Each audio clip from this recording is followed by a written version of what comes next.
Coffee, cars, and corporate cousins are transfer pricing tale. Imagine a giant company like Starbucks Big. Now, think about how they operate on a global scale. They don't just sell coffee, they have a whole ecosystem. But instead of just coffee, they make everything: coffee beans, cups, those little green straws. Every single component you see in a Starbucks store is part of their production line. Now, they've got branches all over, like in Costa Rica for beans and China for cups. Each branch specializes in something unique, contributing to the whole. Let's say the Costa Rica branch sells beans to the China branch. This isn't just a simple transaction, it's a crucial part of their supply chain. They got to put a price on those beans, right? But how do they decide what that price should be? It's not as straightforward as it seems. That, my friends, is transfer pricing. It's the method companies use to set prices for goods and services sold between their own branches. It's how companies price stuff sold between their own branches. This internal pricing affects everything from profits to taxes. Sounds simple, but oh boy, it gets wild.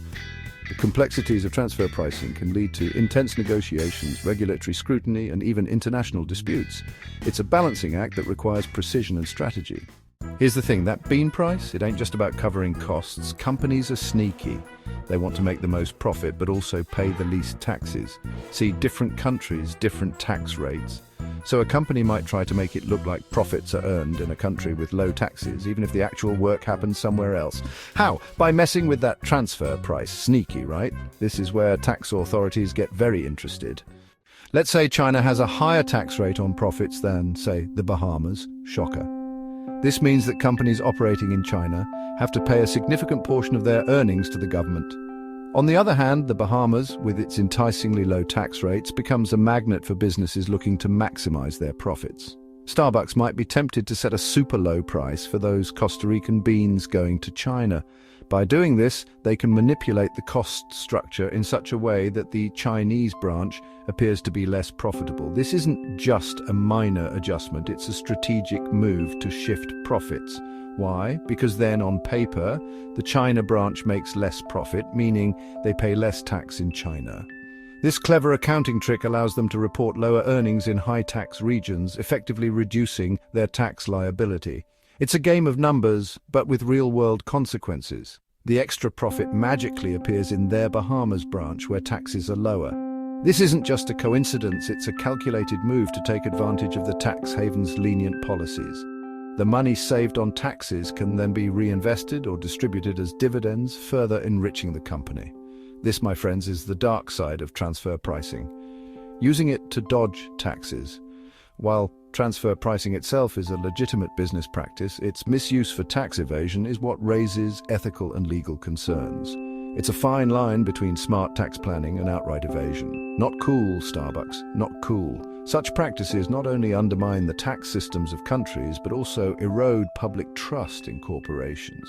It's a reminder that ethical business practices should always take precedence over short-term financial gains. Section 4. Keeping it real, the arm's length principle. So, how do we stop companies from playing these tax-dodging games? Enter the arm's length principle. It's like the taxman's way of saying, hey, price that stuff like you'd price it for a stranger, not your own branch. Basically, the price should reflect the actual value of the goods or services. No funny business. This keeps things fair and prevents companies from unfairly shifting profits around. Section 5. Pricing puzzles. Cracking the transfer code. Figuring out the arm's length price isn't always easy. It's a complex task that requires a deep understanding of market dynamics and the specific industry in question. That's why there are methods like comparable uncontrolled price, also known as CUP. This method involves looking at prices from similar deals between unrelated companies to establish a fair market value. For instance, you would examine how much other companies in the same industry are charging for similar products or services. This helps in setting a benchmark. Take the coffee industry, for example. You'd look at how much other coffee companies sell their beans for. This gives you a comparative price point to work with. Then there's the cost-plus method. In the cost-plus method, you start by calculating the cost of producing the goods. This includes raw materials, labor, and overhead costs.